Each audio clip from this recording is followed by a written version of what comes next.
अस्सलाम वालेकुम। उम्मीद है आप सब खैरियत से होंगे। लास्ट लेक्चर में हमने देखा था ऑफ़र या प्रपोज़ल।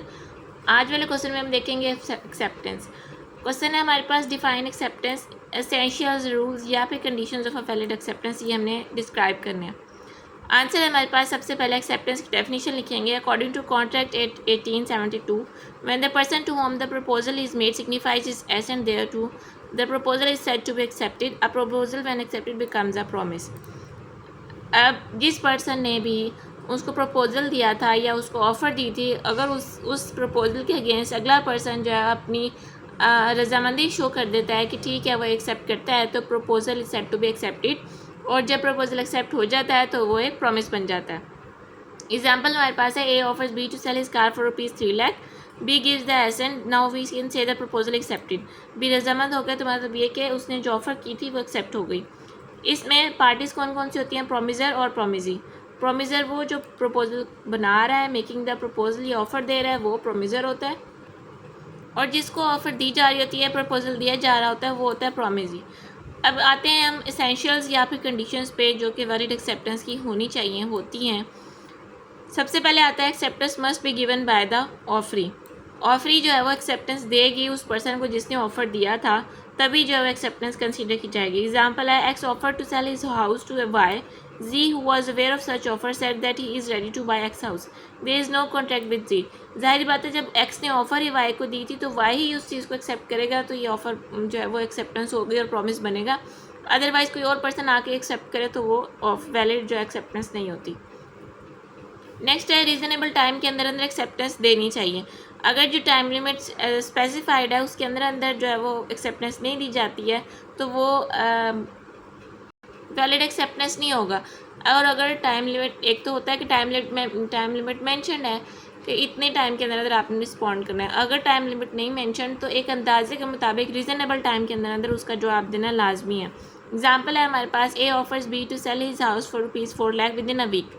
अब यहाँ पे उसने टाइम लिमिट मेंशन कर दी है, within a week. If B replies within week then it is valid acceptance, if B replies after a week then it is not a valid acceptance. ठीक हो गया। Next है, absolute and unconditional. Acceptance must be absolute and unconditional.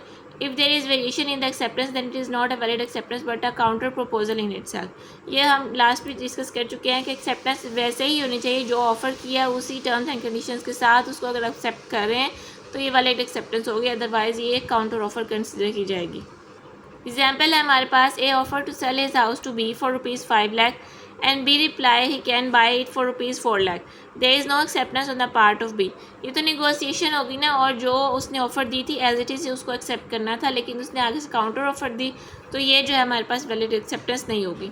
Next है, refusal of acceptance. If an offer is once rejected by offeree then he can not accept it again unless it is renewed. अगर एक बंदे ने, अच्छा इसी example हम देख लेते हैं, A makes an offer to B to sell his TV for ₹3,000, B says ₹2,000। After that B can not bind A to sell the TV even though he is ready to पे ₹3,000 divided by A. Example इसकी ये है, ये बात ये कह रहा है कि अगर आपने एक दफ़ा मना कर दिया, आपको ए ने कहा कि बी को कि मैं तुम्हें 3,000 में जो है वो टीवी सेल करूँगा, बी ने कहा कि 2,000 ठीक है। अब ये जब बी ने 2,000 ऑफर कर दिया, ये काउंटर ऑफर है, ये एक्सेप्टेंस यहाँ पे ख़त्म हो गई। अब बी चाहे भी कि वो 3,000 में वो टीवी ख़रीद ले, तो नहीं ख़रीद सकता जब तक कि ए जो है वो उस ऑफ़र को रीन्यू नहीं करता। नेक्स्ट है, एक्सेप्टेंस जो है वो must be communicated to the offer. अगर ऑफरी ने एक्सेप्ट कर लिया है ऑफ़र को, तो उसको चाहिए कि वो ऑफ़र को बता दे कि उसने एक्सेप्ट कर लिया। To form a contract the acceptance must be communicated to the offer in a clear manner by a offeree और हिज एजेंट। एग्जाम्पल है, A offers by letter to sell his house to B expresses intention to purchase it but doesn't reply to A, there is no acceptance. B ने अंदाज़ा उसने ये कर लिया, एक कह लें कि इंटेंशन तो थी उसकी कि उसने बाय करना है, लेकिन उसने रिस्पॉन्ड नहीं किया ए को, तो यहाँ पे कोई एक्सेप्टेंस नहीं है, कोई कॉन्ट्रैक्ट नहीं बनेगा। नेक्स्ट हमारे पास है, complete acceptance. All the terms and conditions of the offer should be accepted by the acceptor. If any part of the offer is rejected then acceptance can not be valid.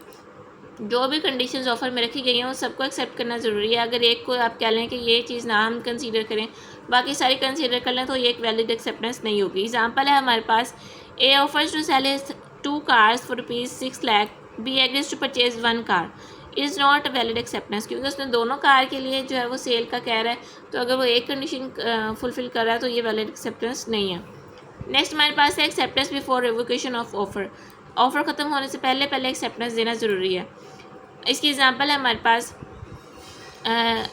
Before the offer is revoked cancel by reason of promisor's death और insanity, कि या तो वो उसकी death हो जाए या वो पागल हो जाए उससे पहले पहले, या और भी कंडीशंस हो सकती हैं। उस ऑफ़र के ख़त्म होने से पहले पहले एक्सेप्टेंस देना ज़रूरी है। एग्जाम्पल है offer B to sell his car for ₹4 lakh before B acceptance A died. B की एक्सेप्टेंस से पहले ही ए की डेथ होगी। Now the offer can not be accepted. अब जब वो ऑफर एक्सेप्ट नहीं हो सकती और कॉन्ट्रैक्ट बाइंड नहीं हो सकता।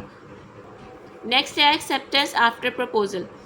Acceptance can not be valid if the acceptance is given before communication of offer. जब अभी तक ऑफर दी ही नहीं गई और उससे पहले एक्सेप्टेंस दे दी जाए, ये भी वैलिड नहीं है। एग्जाम्पल है A is thinking to sell his watch to B but still not made an offer to B. It's come to the knowledge of B and he writes a letter of acceptance to A. There is no acceptance because A doesn't make an offer to B. इसमें ये कहा गया कि A ये सोच रहा था कि वो अपनी वॉच जो है वो बेचे बी को, लेकिन उसने अभी तक कोई भी उसके लिए ऑफ़र नहीं बनाई। ठीक है, बंदा सोच होता है कि जैसे जिक्र करता है कि मैं ये सोच रहा हूँ कि मैं ये घड़ी बेच दूँ, लेकिन उसने अभी तक कोई ऑफ़र नहीं दी बी को, और बी ने उससे पहले ही उसको पता चला कि ये मुझे वॉच बेचने का सोच रहा है, तो बी ने उसको एक्सेप्टेंस का लेटर भेज दिया। तो यहाँ पे कोई भी कॉन्ट्रैक्ट या कोई भी एग्रीमेंट नहीं बनेगा क्योंकि ए ने अभी तक ऑफ़र किया ही नहीं है। ठीक है, नेक्स्ट है हमारे पास acceptance in a prescribe manner. जिस मैनर में उसने कहा है कि एक्सेप्टेंस चाहिए मुझे, उसी मैनर में आपने उसको देनी है, अदरवाइज ये वैलिड एक्सेप्टेंस नहीं होगी। Acceptance must be given according to the particular manner prescribed in the offer. If acceptance not given according to that it can be rejected by the offer. Example है हमारे पास A offers to sell his car to B for ₹4 lakh and says him for giving acceptance by telegram. B writes him a letter instead of telegram. A may reject it, but he becomes bound to inform B that he has rejected it. अब A ने कहा था कि वो Telegram के through उसको acceptance दे, लेकिन B ने जो है वो उसको इंस्टेड ऑफ टेलीग्राम लेटर के थ्रू रिस्पॉन्ड किया। तो अब A जो है वो उसको रिजेक्ट भी कर सकता है, लेकिन A के लिए ये लाजमी है कि वो इन्फॉर्म कर दे B को कि उसने रिजेक्ट कर दिया, एक्सेप्टेंस नहीं हुई और कॉन्ट्रैक्ट बाइंड नहीं हुआ। ठीक है, एक्सेप्टेंस में नेक्स्ट हमारे पास है एक्सेप्टेंस में बी एक्सप्रेस और इम्प्लाइड। जैसे ऑफर में भी एक्सप्रेस और इम्प्लाइड हो सकती है, इसी तरह एक्सेप्टेंस भी ऐसे हो सकती है। When an acceptance is given by word spoken or written, it is called express acceptance, and when it is given by conduct, it's called implied acceptance. Example है हमारे पास A wrote a letter to B to sell his cycle for ₹2 lakh. B accepted his offer and sends a letter of acceptance to A. It's an express. Or a widow promised to settle some immovable property on her niece, stay with her in residence. The niece stayed in her residence till her death, held the niece was entitled to the property. तो ये हमारे पास implied acceptance हो गई। ये था आज का question. ठीक है जी, अपना ख्याल रखें। अल्लाह हाफिज़।